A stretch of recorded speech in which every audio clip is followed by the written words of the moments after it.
기초 간호학 페이지 153쪽 유아 간호 볼게요. 자, 유아의 일반적 특징.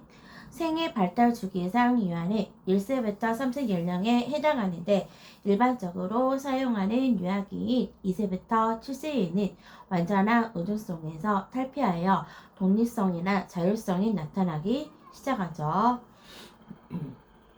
팁에 보시면 영유아 정이 나오시는데요. 이 내용이 공중보건에도 나오거든요. 시험에 엄청 잘 나오고 이런 개월수 이런 숫자는요 잘 나오니까 볼게요. 생애 발달 주기상 영아는 1개월에서 12개월까지의 어린이를 말하며 유아는 1세부터 3세 연령에 해당되는 어린이를 뜻하고요. 자, 이번에요. 엄청 모자 공중보건에서도 많이 나오는 내용이에요. 우리나라의 모자보건법에서는 영유아를 출생 후 6년 미만인 사람으로 정의하고 있어요.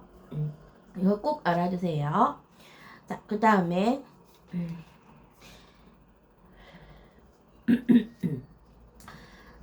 신체적 발달은 중요하지 않으니까요. 그냥 넘어갈게요. 자, 팁에 보시면 유아의 손가락 빠는 습관의 교정 볼게요. 유아들은 욕구 불만이나 정서적으로 불안정할 때 손가락을 빠는 습관이 있는데 이러한 손가락 빠는 습관을 고쳐주기 위해서는 잘 관찰하고 유아를 만족하게 해주죠. 넘길게요. 자, 인지 발달. 자, 여기에 나오는 특징은요, 중요하니까 볼게요. 자, 상징적 사고를 갖죠. 상징이란 어떤 다른 것을 나타내는 징표를 말하고요. 유아는 더 이상 자신이 행동이나 감각에 의존하지 않고 대신 정신표상, 지형 모방, 상징 놀이가 가능해지고요. 가상의 사물이나 상황을 실제 사물이나 상황으로 상징화하는 놀이를 하는데 이것을 가상놀이라 하고요. 예를 들어 소꿉놀이나 병원놀이 등 이런 것에 속하는 거죠. 그 다음에 자기중심적 사고. 유아는 우주의 모든 현상을 자기중심으로 생각하는데 이는 유아의 조망수용과 관련되고요. 따라서 자신이 좋아하는 것은 다른 사람도 좋아하고 자신이 느끼는 것은 다른 사람도 느낀다고 생각하죠. 이러한 특성은 유아가 다른 사람의 관점을 고려하지 못하기 때문이죠. 자, 밑에 팁. 자기중심성과 조망수용 볼게요. 자기중심성은 유아의 조망수용 능력을 반영하고요. 조망수용 능력이란 타인의 생각, 느낌, 행동 등을 그 사람의 관점에서 이해하는 능력인데 유아는 대화할 때 상대방의 말을 듣지 않고 자기의 생각만을 이야기하는 비사회화의 단계에 있는데 이때는 사물을 자기 입장에서 보기 때문에 타인의 관점은 이해하지 못하고요. 다시 말해 타인의 관점이나 전망을 받아들이지 못해 자신의 관점에만 얽매이는 사고 양식을 말하죠. 그 다음에 직관적 사고를 갖죠. 유아기에는 아직 사물이나 사건의 여러 측면에 주의할지 모르며 그 속에 내재된 규칙이나 조작을 이해하지 못하는데 피아제는 이런 특징을 양의 보존 개념과 수의 보존 개념의 실험을 통해서 발견했죠. 그 다음에 물화론적 사고 엄청 중요하죠. 유아는 모든 사물을 살아있다고 생각하여 생명이 없는 대상에게 생명과 감정을 부여하고 그러다가 점차 움직이는 것은 모두 살아있다고 믿고 움직이지 않는 것은 산 것이라고 믿는데 예를 들어 종이를 가위로 자르면 종이가 아플 것이라고 생각하며 추운 날에 꽃도 추울 것이라고 생각하고 산 넘어 지는 해를 보고 해가 산 뒤로 숨었다고 생각하기도 하고요. 그러다가 8세쯤 비로소 동물과 식물에만 생명이 있다는 것을 알게 되는 사고죠. 자, 그 다음에 정서적 발달. 이때는 양육자는 아이가 자존심을 잃지 않고 자아감과 자아조절감을 얻을 수 있도록 도와주면서 한편으로는 위험으로부터 유아를 보호할 수 있어야 하는데 이때 관찰되는 행동 특성으로는 거절증, 떼쓰는 것, 의식적인 행동, 양가 감정 등이 있고요. 이때 심리적인 요인으로 인하여 유아들한테는 야뇨증이 발생하게 되는 거죠. 그 다음에 성적 발달 볼게요.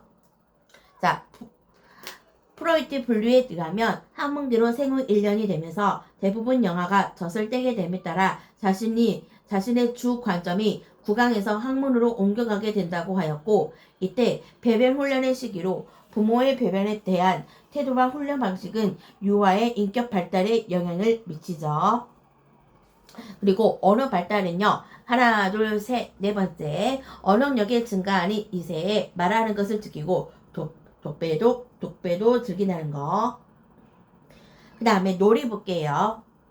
유아기의 놀이는 성장 발달의 전반을 자극하고요. 놀이기구를 가지고 놀기 때문에 섬세한 근육 발달이 촉진되고 사물에 대한 연속성의 개념을 배울 수 있고요. 친구들 옆에서 놀고는 있지만 따로 장난감을 가지고 혼자 노는 시기로서 비록 혼자 독립적인 놀이를 하는 경우가 대부분이지만 점차적으로 곁에서 놀고 있는 친구들에 대해 관심을 가지고 있으며 장난감에 말을 걸고 이야기함으로써 언어와 어휘의 발달이 촉진되고요. 놀이를 통해 치료적인 가치와 인지 발달, 도덕적 가치를 일찍 이해할 수 있는데 다른 아동을 해치지 않도록 부모가 가르쳐 줌으로써 옳고 그름의 차이를 알기 시작하는 때죠.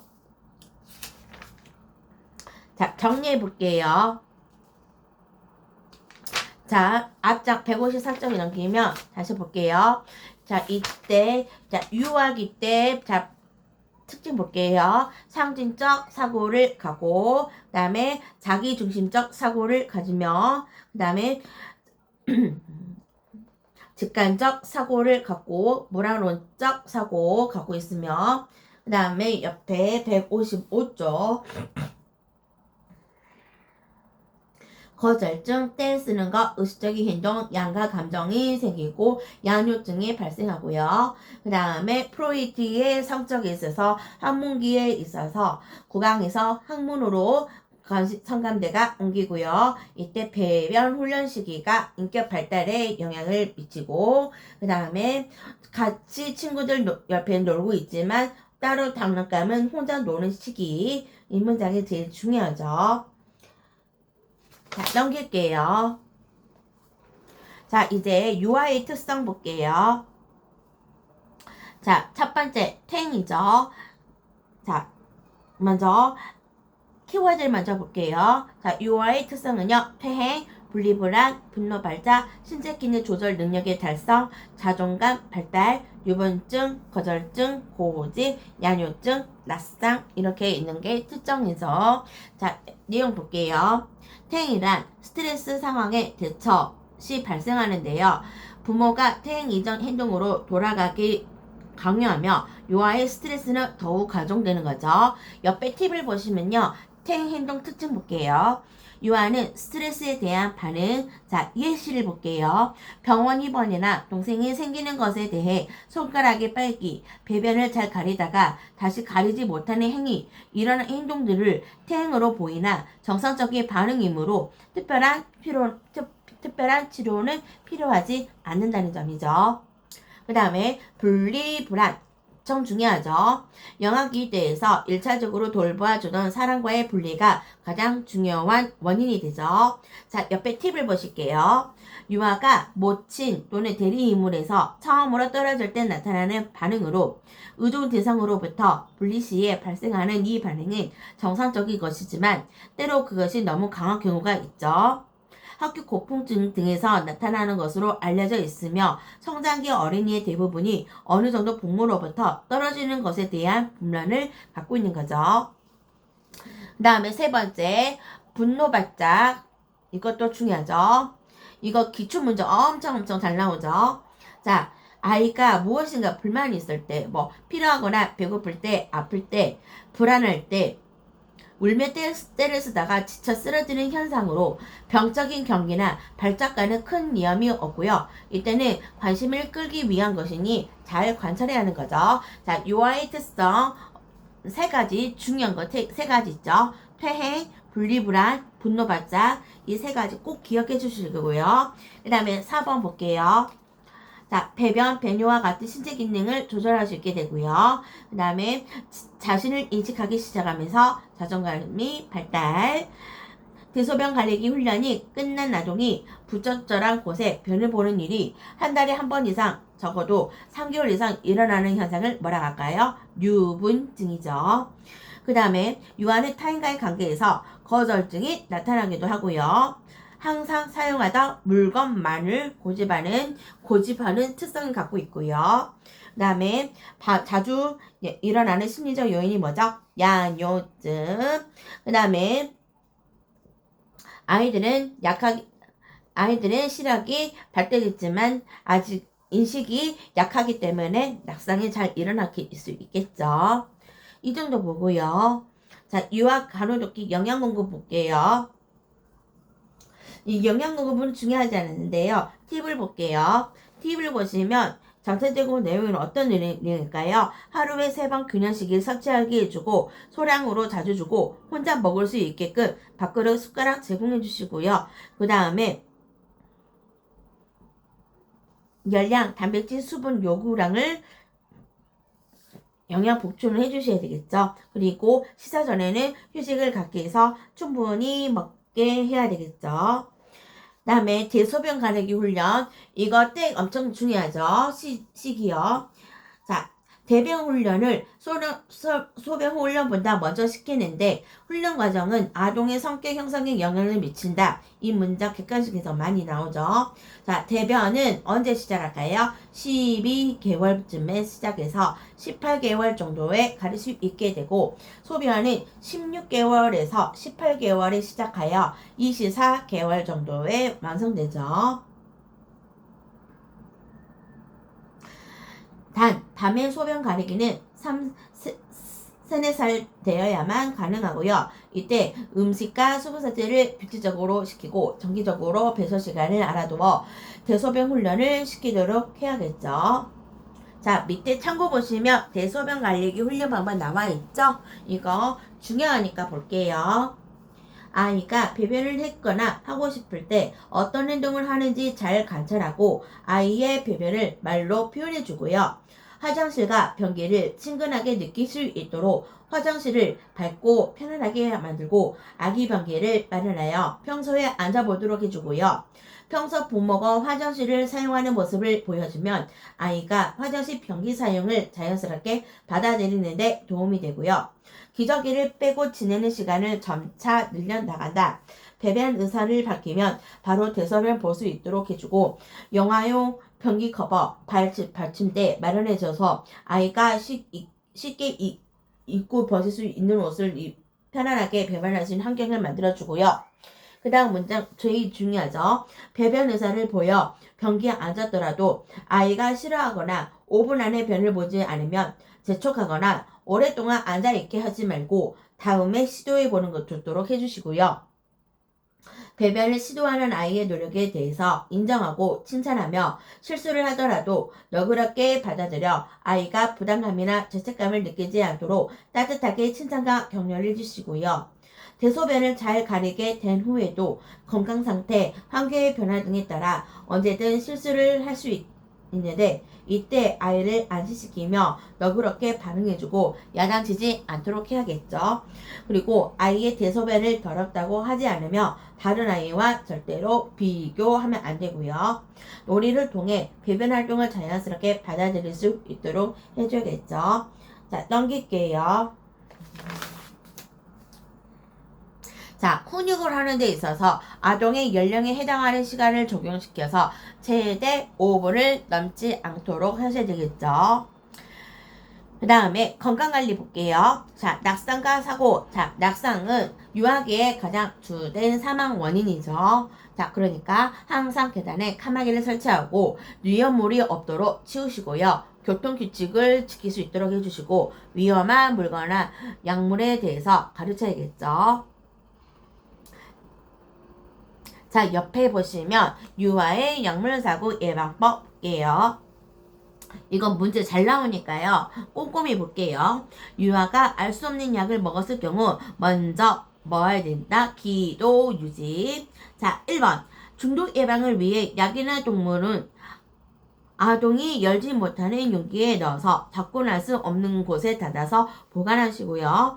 약물 등은 그릇에 덜어두지 말고 원래의 용기에 보관하여 식별이 가능하도록 해주시고요. 세 번째, 약을 사탕으로 여기지 못하도록 하며 빈 용기는 버리기 전에 씻어서 뚜껑을 닫아야겠죠. 이거 잘 나오는 문제니까요. 보시고요.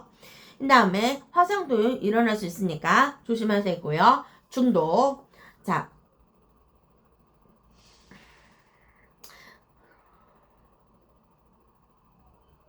그 다음에 다른 거는 그렇게 중요하지 않지만 그냥 가볍게 눈으로 보시면 되겠죠. 자, 그 다음에 아동 학대 볼게요.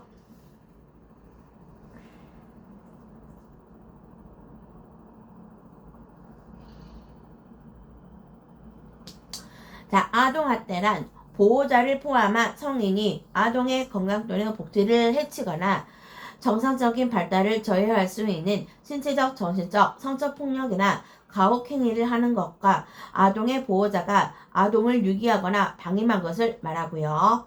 자, 학대 유형 5가지 있죠. 신체적 학대, 정서적 학대, 성적 학대, 방임, 유기 나오는데요. 여기 나오는 정의 꼭 정확하게 짚고 넘어가야 돼요. 자, 객관식 문제로 곧 나오거든요. 볼게요. 신체적 학대란 아동의 건강 또는 복지를 해치거나 정상적 발달을 저해할 수 있는 신체적 폭력이나 강혹행위를 말하고요. 예를 들어서 지적적으로 신체에 강해지는 행위를 말하죠. 때리거나 꼬집고 묶고 조르고 비트는 거, 핥히는 거 이런 게 다 신체적 학대죠. 자, 그 다음에 정서적 학대. 아동의 건강 또는 복지를 해치거나 정상적 발달을 저해할 수 있는 정신적 폭력이나 가혹 행위를 말하죠. 자, 예시를 볼게요. 원망적, 적대적, 결명적인 언어폭력, 잠을 재우지 않는 거, 벌거벗겨 쫓는 행위, 가족 내에서 왕따 행위, 이런 예시까지 꼭 기억하셔야 돼요. 그 다음에 성적 학대. 말 그대로 성적 폭력이나 가혹행위죠. 자, 예를 들어서 아동을 성적으로 추행하는 행위를 말하죠. 그 다음에 방임은 뭘까요? 아동의 보호자가 아동을 방치하는 것을 말하죠. 자, 예를 들어서 기본적인 의식주를 제공하지 않은 행위, 불결한 환경이나 위험한 상태의 아동을 방치하는 행위, 아동을 학교에 보내지 않거나 아동의 무단결석을 방치하는 행위는 뭘까요? 방임이라 하죠.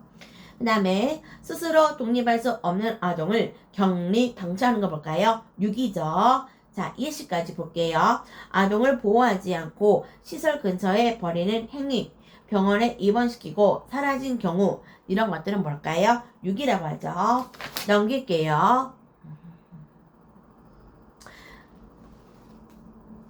자, 스스로 학습 문제 볼게요.